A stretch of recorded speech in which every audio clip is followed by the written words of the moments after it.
Alhamdulillah nahmaduhu wa nasta'inuhu wa nastaghfiruh wa natubu ilaihi wa nastahdihi wa na'udzu billahi min shururi anfusina wa sayyiati a'malina.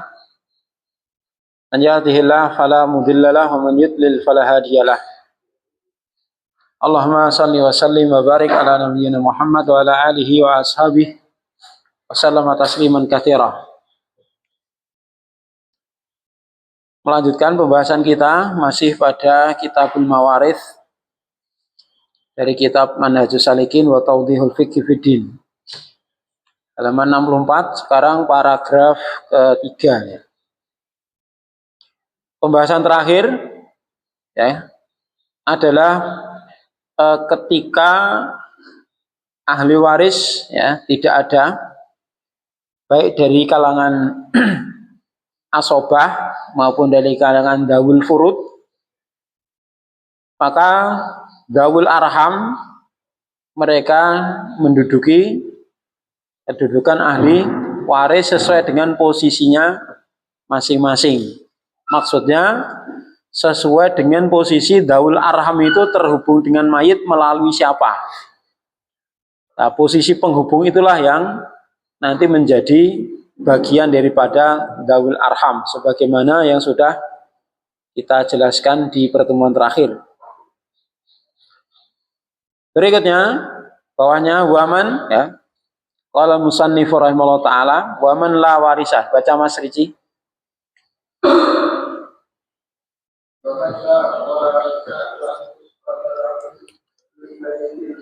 Itu alifnya itu setelah anu ya. Setelah waw. Ya. Itu kan bacanya apa itu? Wirath. La wirotha itu jamak berarti. Ya, di ubah ke waw. La waritha.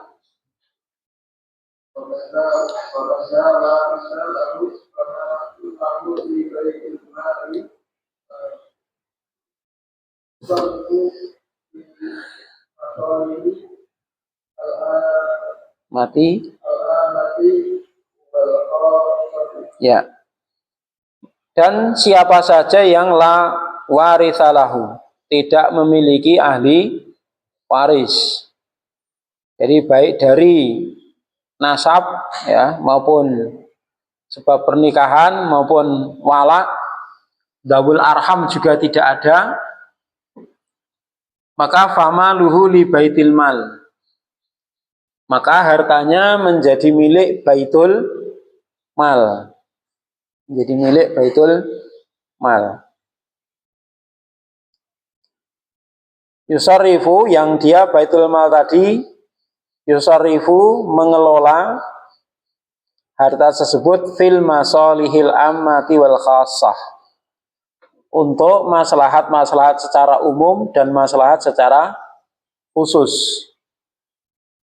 Artinya terkadang baitul mal itu membantu yang sifatnya umum, ada yang bantuannya sifatnya khusus, perseorangan yang memang urgen untuk dibantu. Nah, itu bisa diambil dari apa? Dari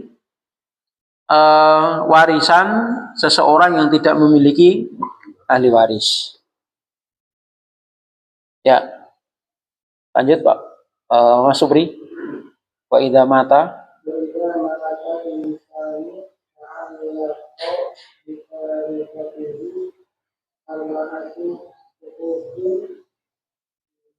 murattabatin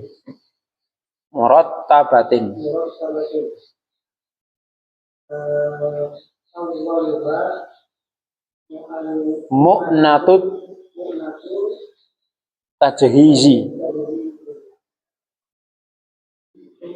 summa duyunu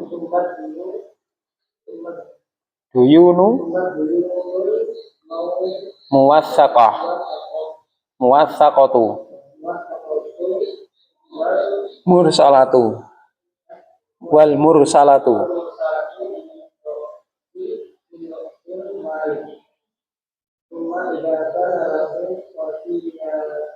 wasiyatun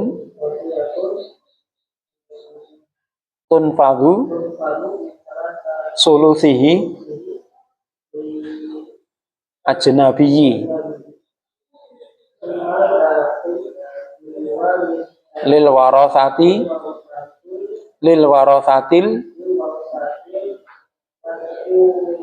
madkurina. Ini kenapa bukan madkurain?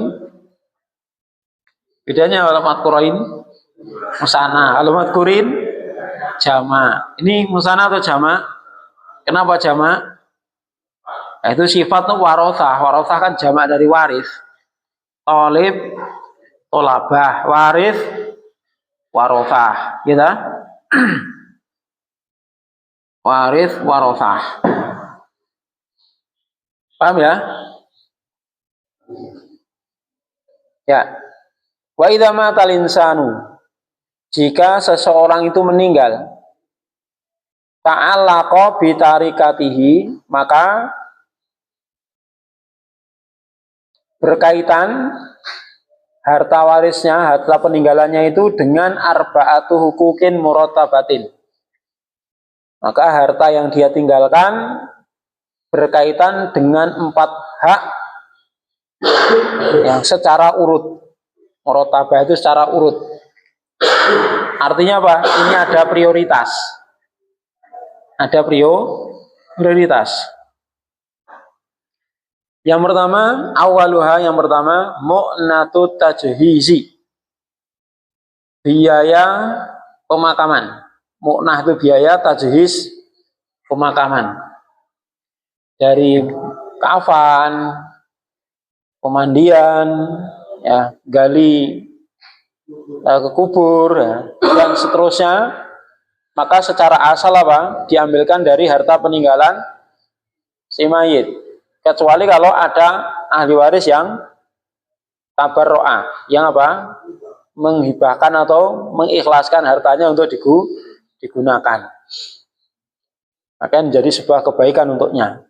Tapi kalau tidak ada, maka diambil dari apa? Harta peninggalan si mayit. Ini yang pertama. Jadi tidak langsung dibagi. Ini di pertama apa? Diambil untuk proses penyelenggaraan jenazah, pemakaman. Ada yang juga apa? Untuk tempatnya juga bayar, ya, untuk tempatnya juga harus bayar, operasional ini dan itu. Ambulan juga bayar, ya, maka diambilkan dari hartanya si mayit. Yang pertama, yang kedua summa duyun. Yang kedua untuk bayar utang. Kalau si mayit punya utang. Duyun jamak dari apa? Dain. Kemudian untuk bayar utang al-muwatsaqah, yang ada jaminannya dulu. Jadi utang itu terkadang pakai jaminan, terkadang tidak. Nah, termasuk jaminan ini kan harta. Contohnya gadai. Si mayit punya utang dengan menggadaikan mobil misalnya, ya, atau sepeda motor. Maka harta yang dijadikan gadai itu, ya, maka digunakan untuk melunasi. Maka ketika apa? Ketika si mayit berhutang dan hutangnya itu pakai jaminan, maka harta yang dijaminkan itu yang paling berhak adalah siapa? Orang yang memberi hutang dengan jaminan tadi. Maka diprioritaskan. Jika misalnya ada rumah misalnya, ya, dijaminkan, diagunkan di bank misalnya, atau dijaminkan kepada seseorang sampai 500 juta, ya sudah. Rumahnya ini dijual dulu, harganya berapa, terus gunakan untuk melunasi. Kalau masih ada sisa, baru untuk yang lainnya. Kalau dari memang ada inisiatif dari warga setempat bisa menyiapkan.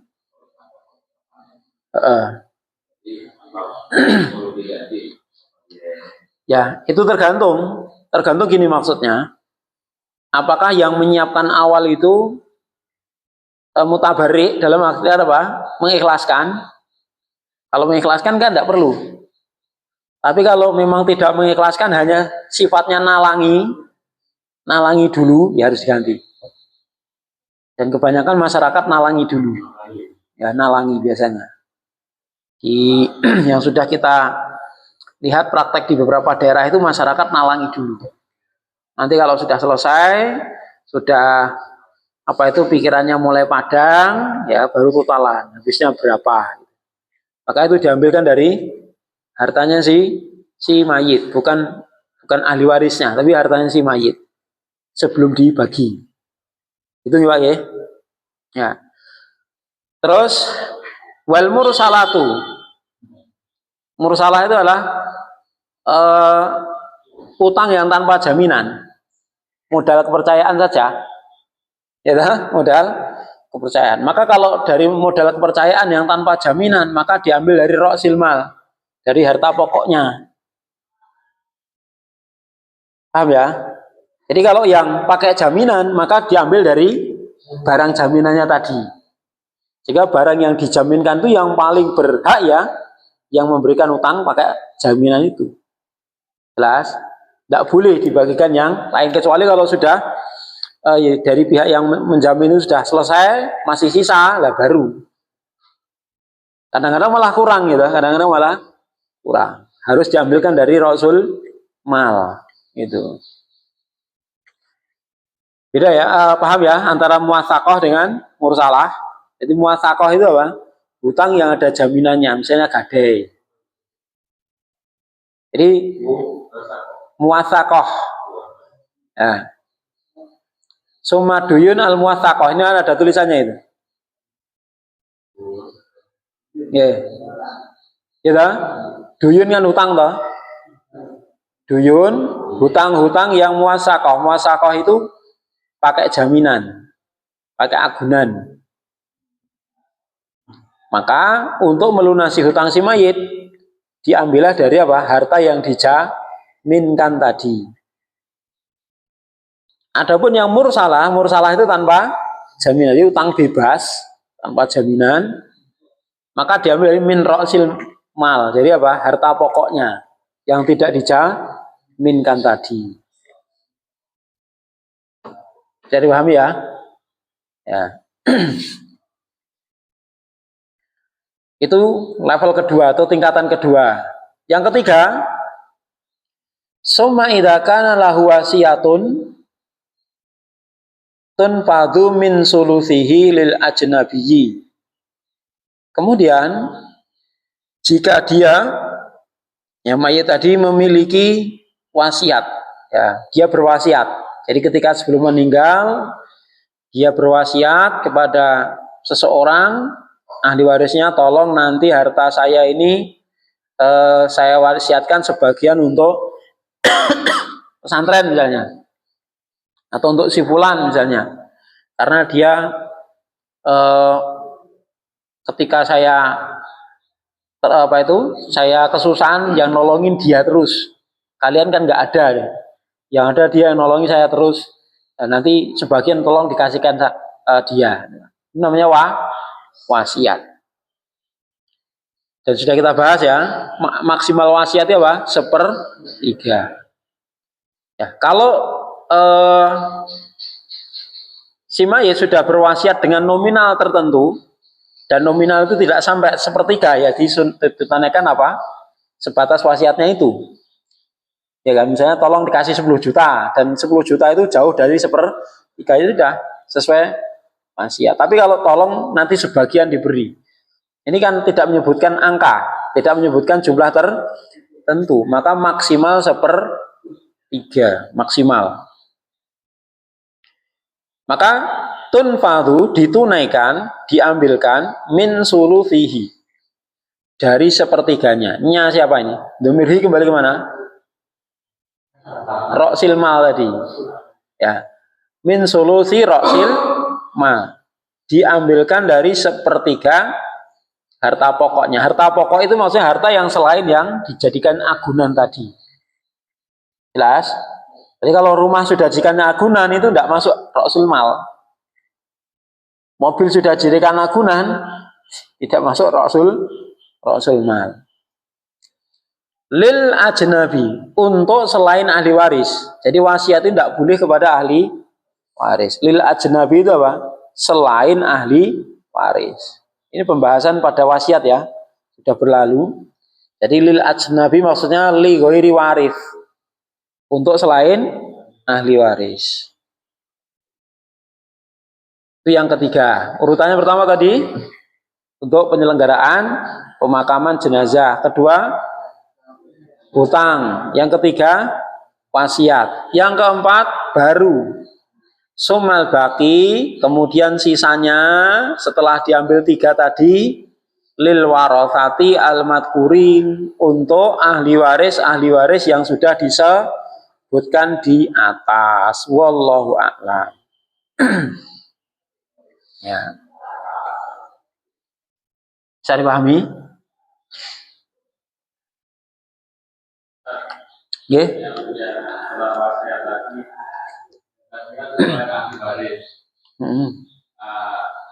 Misal dia adalah ahli waris, tapi yang juga dapat bagian itu si waris. Dia punya anak, ini seorang meninggal punya saudara laki-laki. Kemudian dia punya Anak. Boleh jabatan itu saudara laki-laki. Ya. Jadi saudara laki-laki sebenarnya kan ahli waris ya. Ahli waris. Secara kaidah kan tidak boleh berwasiat kepada ahli waris kecuali atas izin ahli waris yang lainnya.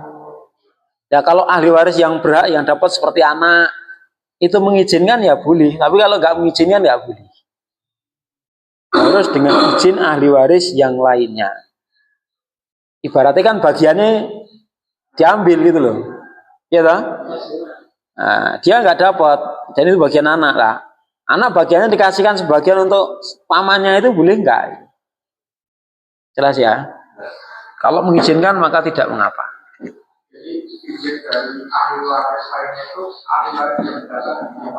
Iya, yang jelas pasti dapat bagian itu. Ya. Dan ahli waris yang secara umum masih ada. Karena nanti apa? Bisa jadi yang lain juga nuntut. Lho kae aku ora kei, bedone apa? Ya toh? Ya. Maka di situ dibutuhkan kesepakatan ahli waris yang ada mengizinkan atau tidak. Terutama apa? Terutama yang dapat bagian. Karena itu apa? Otomatis mengurangi jatah mereka. Ya toh? Allah a'lam. Ada yang lain? Tentang data mayat yang lain. Untuk orang yang meninggal itu ada sebagian itu yang menerima apa ya istilahnya? Awal Jawa itu kupon banyu.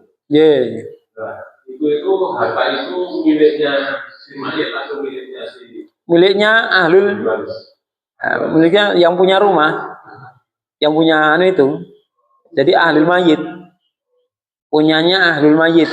Ahli waris mayit. Iya, bukan ahli waris yang di rumah, yang punya rumah itu.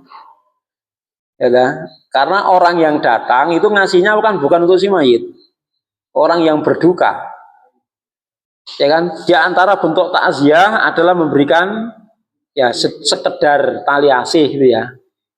Sekedar apa? Tukon banyu lah bahasa Jawa kita. Tukon banyu. Itu untuk siapa? Ya untuk yang ini, untuk yang kena musibah. Lah biasanya itu nanti apa? Ya digunakan untuk itu. Untuk beli kafan. Karena biasanya masyarakat gitu, dicukupi masyarakat dulu. Ya kan? Dicukupi masyarakat dulu. Terus nanti baru hitungan. Nah itu biasanya diambilkan dari itu. Ngaten, Pak. Tapi yang berhak itu ahli mayit. Gitu. Ada yang diserahkan ke masjid itu sebagai infaknya si mayit itu. Ya itu tergantung. Itu kan sudah ibaratnya kan harta sudah menjadi milik dia. Ya kan? Mau dikasihkan siapapun kan yang penting untuk kebaikan nggak apa-apa. Itu bersedekah atau infak atas nama si mayit kan baik-baik saja. Ya, bagus. Apa? Insya Allah pahalanya sampai kepada si mayit. Kata dia. Karena memang ya momen seperti itu ya hati itu masih sangat apa? Sangat berat dan masih sangat tergantung apa? Sangat terpaut dengan si mayit gitu. Karena belum tentu nanti kalau sudah 1 tahun, 2 tahun itu mau infak atas nama si mayit itu jarang. Ya, ya itu mumpung masih momen itu kadang-kadang ya pokoknya wes kan dalam kondisi sedih kehilangan dia toh, ingin memberikan sesuatu yang sangat bermanfaat, itu sudah. Ya. Nanti sudah lama itu jarang kepikiran mau infak sedekah atas nama si mayit, jarang. Jelas ya. Yang lain kita lanjut dulu. Berikutnya wa asbabul irthi. Nah, Fadli baca. Wa asbabul irthi salah satu. An-nasabu wa nikahu sahihu wal wala. Ya. Artikan penyebab ya. Sebab waris itu ada 3. Yang pertama an-nasabu yaitu nasab, wa nikahu sahihu yaitu nikah yang sah, wal wala'u wala ya, pembebasan budak. Jelas ya, ini sudah kita bahas di awal. Jadi sebab seseorang menjadi ahli waris itu karena 3 sebab. Nasab. Nasab itu hubungan kekerabatan. Ada berapa jalur? 3. Ke atas usul, ke bawah huruf, nyamping hawasi. Ya kan? Itu nasab. Yang kedua nikah. Ya, nikah yang sah. Nah, kenapa di sini harus ada kata nikah yang sah? Karena kalau nikahnya nggak sah, tidak ada hubungan waris. Contoh misalnya apa? Nikah yang nggak sah, nikah mut'ah. Itu nggak ada hubungan waris. Terus nikah yang tanpa wali misalnya. Menikahkan diri sendiri. Ya mungkin ada itu, nikahkan diri sendiri. Nah, nikah siri di bahasa kita itu kan sebenarnya nikah beneran, cuman belum dicatatkan saja gitu ya. Jadi nikah siri itu dilihat dari istilah yang ma'ruf adalah sebenarnya nikah yang sah, terpenuhi rukun-rukun dan syaratnya nikah, cuman belum dicatatkan ke pemerintah. Itu aja toh. Bukan siri terus nikahnya diem-diem loro lunga wis. Bukan gitu ya toh. Hah? Iya.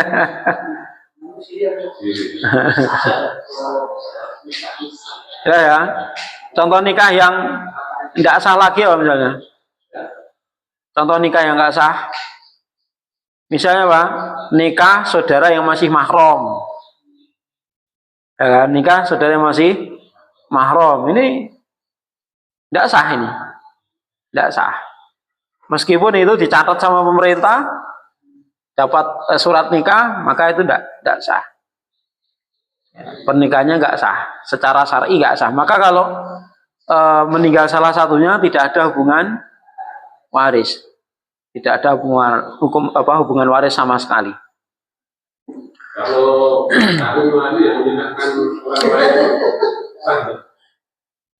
yang menikahkan, nah ya, kalau dia terpenuhi syarat-syaratnya, ada walinya, sing perempuan ada walinya, ya kemudian ya walinya yang asli ada enggak? Kalau ada wali kemudian pakai wali hakim ya kan enggak bisa juga. Lah ya berarti enggak sah kan? Enggak sah. Berarti kan diibaratkan itu enggak ada walinya. Wali yang asli wali pun masih hidup dan memungkinkan untuk dihadirkan. Tapi kok karena dia kabur, kan walinya nggak mau menikahkan, ya sudah kan harus ada izin dari wali itu, maka nggak sah. Tenanan.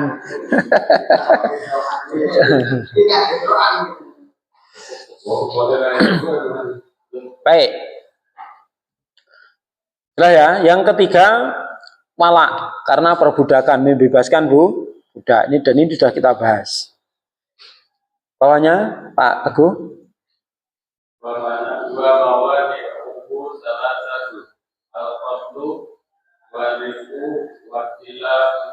Iya. Dan penghalang artikan? Dan penghalangnya ada 3 pembunuhan,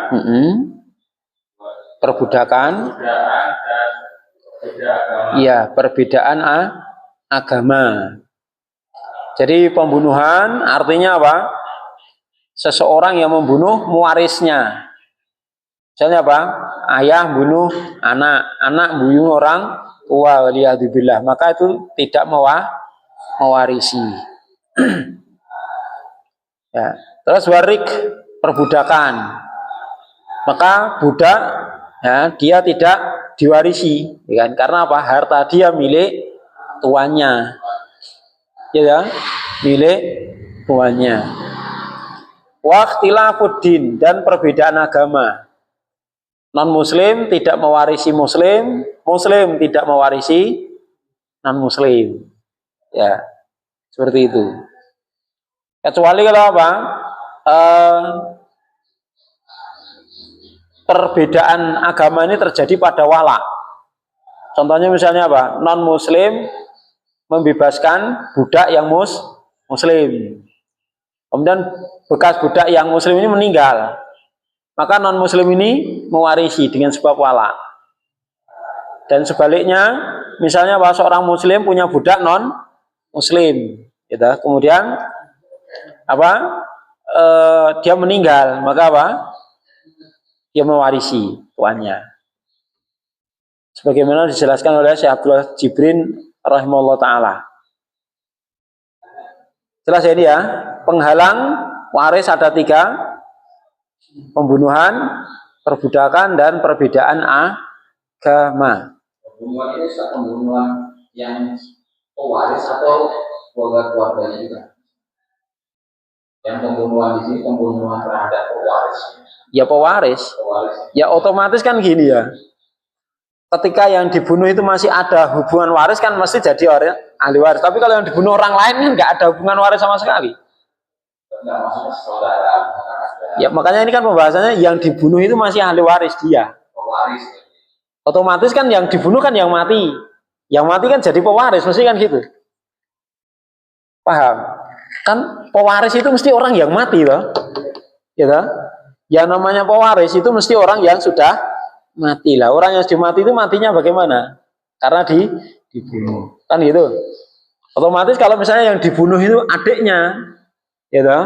Adiknya, ya adiknya itu kan pewaris bagi dia. Cuman dia nggak bisa dapatkan warisan. Itu tadi maksud saya. Dia kriminal, tidak ada kepada orang tuanya. Dia juga misalnya membuat walaupun itu tidak mewaris, apakah itu juga dapat waris dari masyarakat?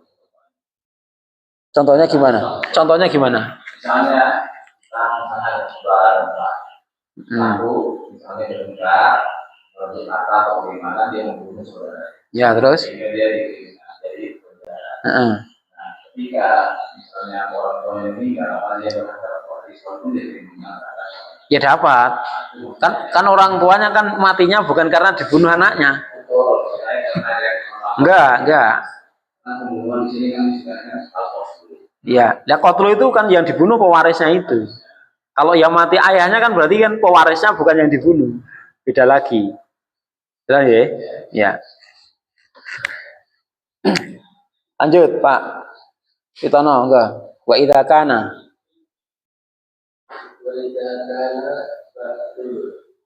warosati hamlan ya ya umilat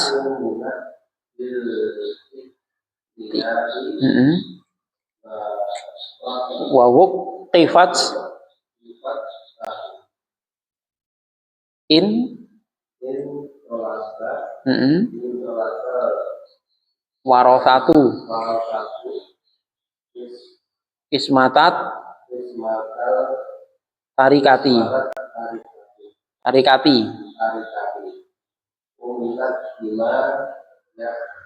sulubihi bima yahsulubihi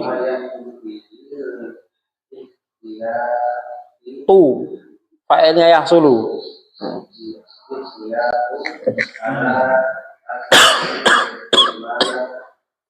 Qarrarahu.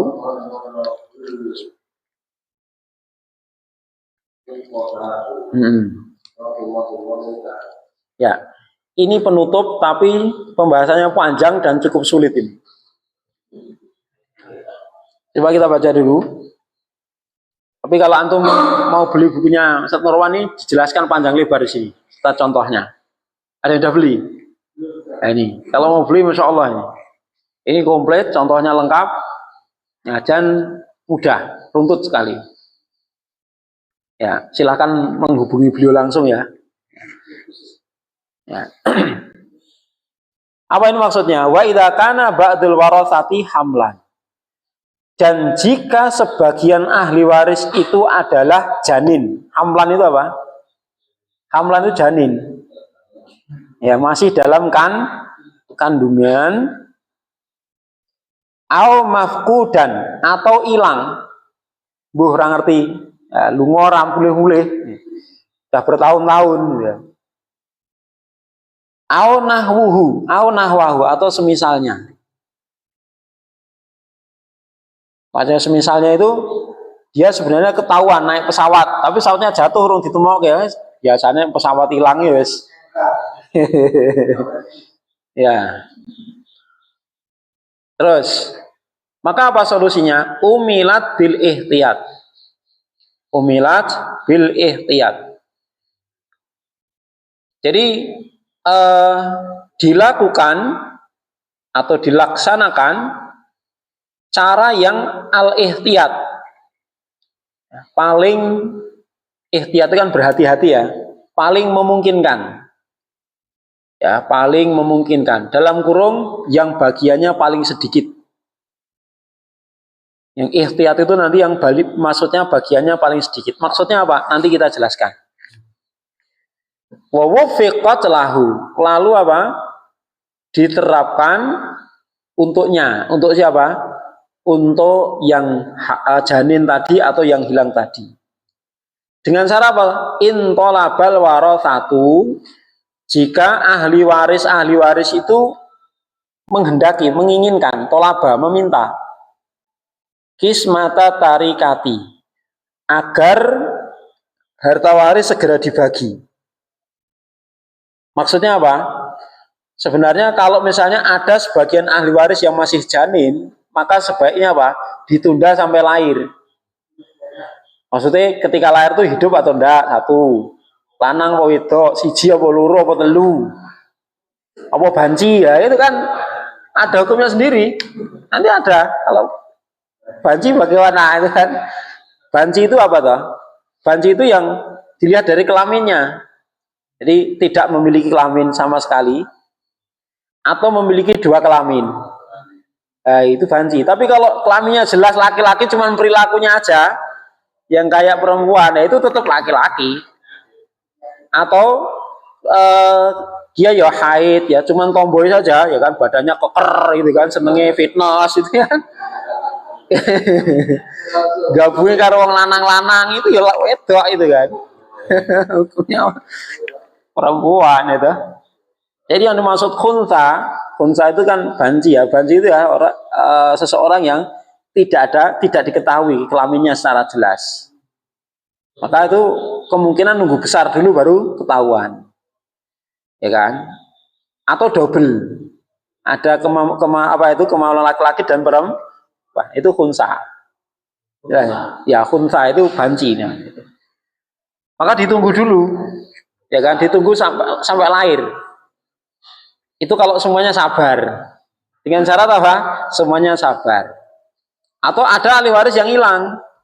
Mengko sik to dinteni ngene wae ono mulih kan. Ya. Ya.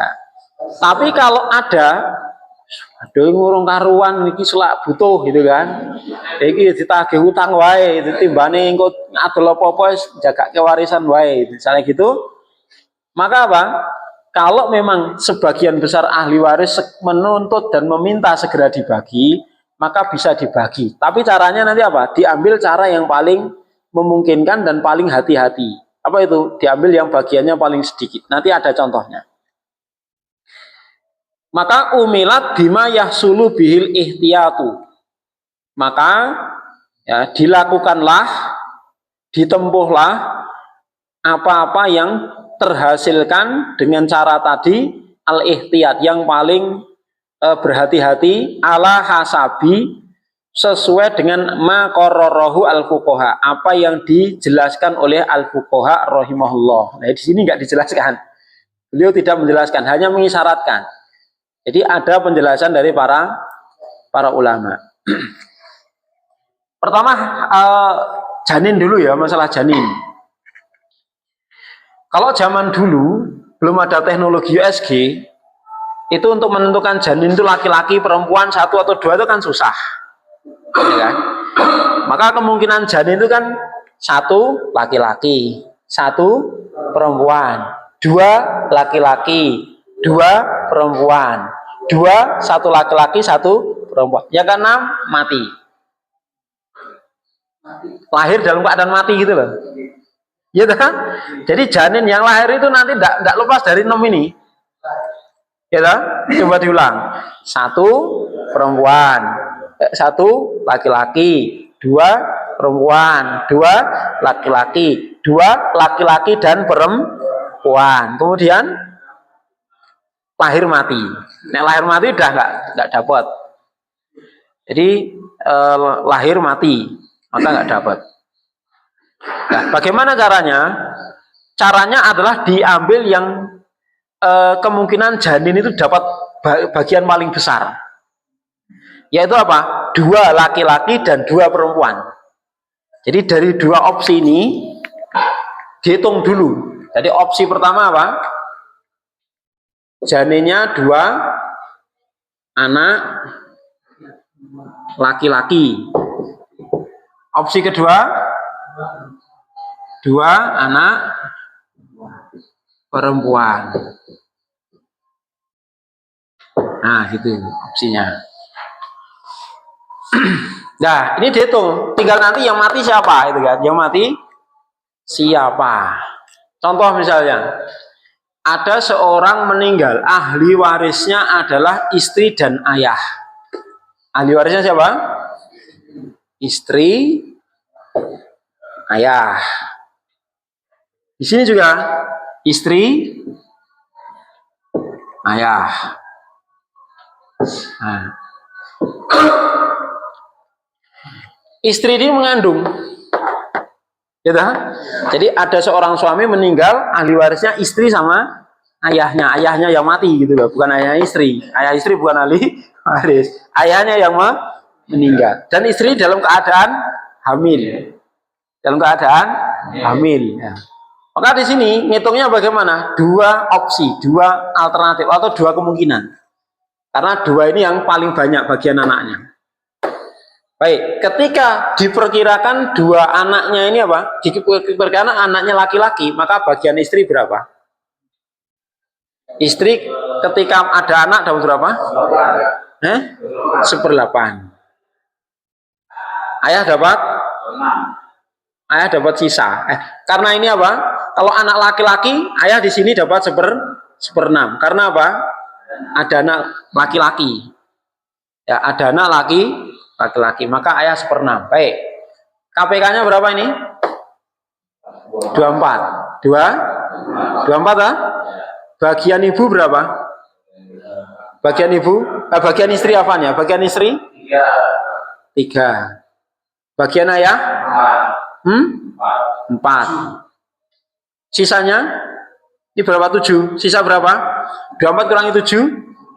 Sisa berapa? Ini kan cuma 7. Sisanya? 17. Ini sisa. Sisa ini untuk siapa? Untuk anak laki-laki ketika lahir. Ya, anak laki-laki kan sisa nanti, menghabiskan. Jelas? Opsi kedua. Opsi kedua. Ketika dua anaknya ini perempuan, istri dapat berapa? 1/8. Ayah dapat 1/6 plus sisa.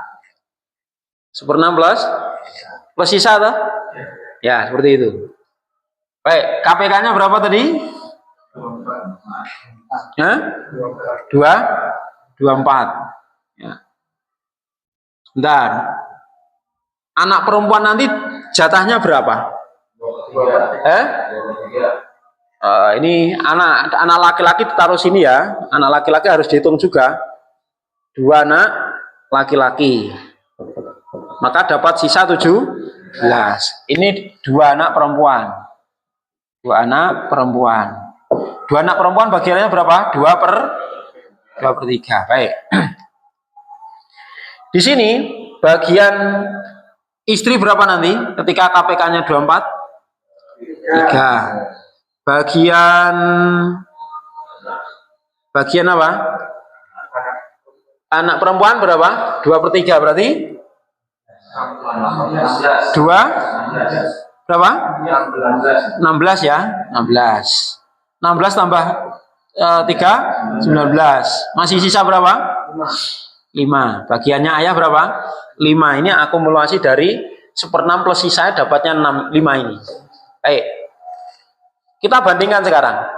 Dalam 2 kasus ini, istri dapat berapa? Kalau anaknya 2 laki-laki, istri dapat 3. 2 anak perempuan, istri dapat 3. Ketika sama seperti ini, bisa langsung diberi. Bisa langsung diberikan. Langsung diambil. Kasihkan. Zret. Istri dapat 3 bagian dari 24. Ayah dapat bagian berapa? 4. Ayah di sini dapat 5. Mana yang lebih kecil? 4. Maka ayah dikasih 4 ini. Jangan 5. Karena yang lebih aman yang di sini. Ya dah? Karena kalau diberi ini, yang lahir ini, nanti masih sisa, gampang ya dah? Tapi kalau yang diambil ini, yang lahir ini, kurang. Jelas? Seperti itu. Maka yang ihtiyat itu mana yang lebih kecil? Nah, sisanya nanti apa? Nah, diberikan kepada anak ini kalau lahir. Jelas? Ya, seperti ini. Nah, sehingga kalau perhitungan seperti ini, ternyata yang lahir 1 anak laki-laki bagaimana? Ya dia dapat sisa 17 ini. Gitu? Ya. Tapi ternyata yang lahir 1 anak perempuan dapatnya berapa? Setengah. Setengahnya 24 itu berapa? 12. Kalau misalnya yang lahir ternyata 1 anak perempuan, maka dapatnya berapa? Setengah dari 24 berarti 12. Sisa berapa ini? Sisa berapa? Sisa 5. Nah, sisa 5 nanti dibagikan secara rot seperti kemarin. Ya kan? Kepada kalau istri dapat ya berarti ke istri. Kalau seperti Syekh Utsaimin menguatkan istri nggak dapat dari rot. Ya, berarti dibalikan ke sisanya diberikan ke ayah. Semuanya ditambahkan ke ayah.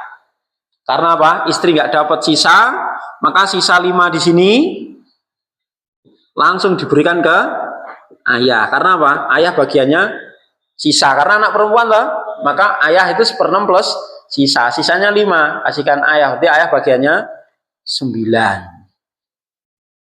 Gitu ya. Nah, kalau zaman sekarang enak, lihat USG saja. Dicari USG yang terbaik, yang 9,99% itu tepat. Gitu. Ya, ya. Maka dihitung sesuai hasil USG itu enggak usah pakai opsi-opsi seperti ini. Jelas ya? Dibuat dua gitu, diasumsikan 2 ya. Ya. Itu kan bagian anak yang terbesar itu kan ini. Jadi ketika ada kemungkinan 6 tadi, bagian yang terbesar untuk anak kan ini. Kenapa kok diambil bagian terbesar? Seandainya nanti anaknya ini di bawah ini, kan berarti masih sisa tinggal 6. Kalau nanti yang kita ambil itu bagian anak yang terkecil ya, ternyata yang lahir 2 anak laki-laki kan kurang. Nah, kalau sudah ada misalnya dari pakai USG kan berarti kita sudah langsung. Ya kan sudah, kan kemungkinan tidak sesuai USG kan kecil. Ya gitu. Jadi ceritanya dalam kondisi kita tidak punya alat. Ya, ini kan ketika tidak ada alat gitu loh. Maka kan ketika tidak ada alat untuk mendeteksi, kemungkinan bayi yang lahir itu kan 6 kemungkinan tadi. 1 laki-laki, 1 perempuan, 2 laki-laki, 2 perempuan, 2 2, 1 laki-laki, 1 perempuan. Yang ke-6 mati. Gitu toh. Lah bagian yang terbesar dari 6 kemungkinan ini adalah 2 laki-laki dan 2 perempuan. Nah, ini dibandingkan ahli warisnya siapa? Terus kan anak ini juga ahli waris toh, maka ditulis di bawah 2 anak. Di sini toh. Ini 2 anak laki-laki ditulis sini. Lah bagiannya berapa? Anak laki-laki kan sisa. Ya sisa. Anak perempuan 2/3. Bagi dikasih dulu. Jelas ya? Berarti Ustaz ya, kalau ketika kasusnya seperti ini berarti dianggap ada anak gitu ceritanya Ustaz. Ya itu kalau dipastikan dia Seperti anak. iya, ini kan anaknya si mayit. Ya. Bisa jadi nanti saudaranya si mayit. Misalnya apa? Ada seseorang meninggal, ahli warisnya seorang ibu dan seorang ayah misalnya. Ibunya ini sedang mengandung. Ibunya sedang hamil lah. Bayi yang ada dalam kandung ibu ini kan saudaranya mayit. Ya tak? Jelas tak? Nah, maka itu nanti diposisikan saudara. Ya. Di sini nanti apa? Saudara. Jadi nanti ngitungnya ya 2 saudara laki-laki, 2 saudara perempuan gitu. Itu ya. Ya. Di sini insya Allah contohnya komplit kalau. Berarti pelaksanaannya setelah melahirkan atau pada saat sudah tahu di rezeki pelaksanaannya? Pelaksanaannya itu ketika ahli waris sudah pengen yang dibagi. Jadi kalau ahli waris ini apa? Sudah ingin dibagi sekarang dari padang kurwat gitu.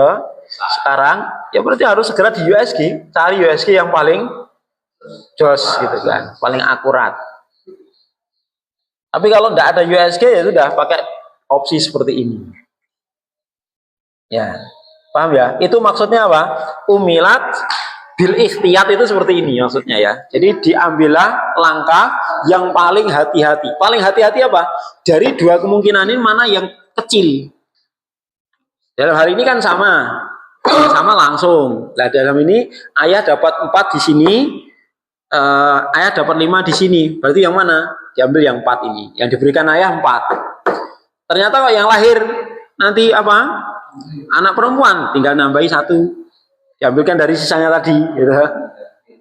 Ya, jelas ya?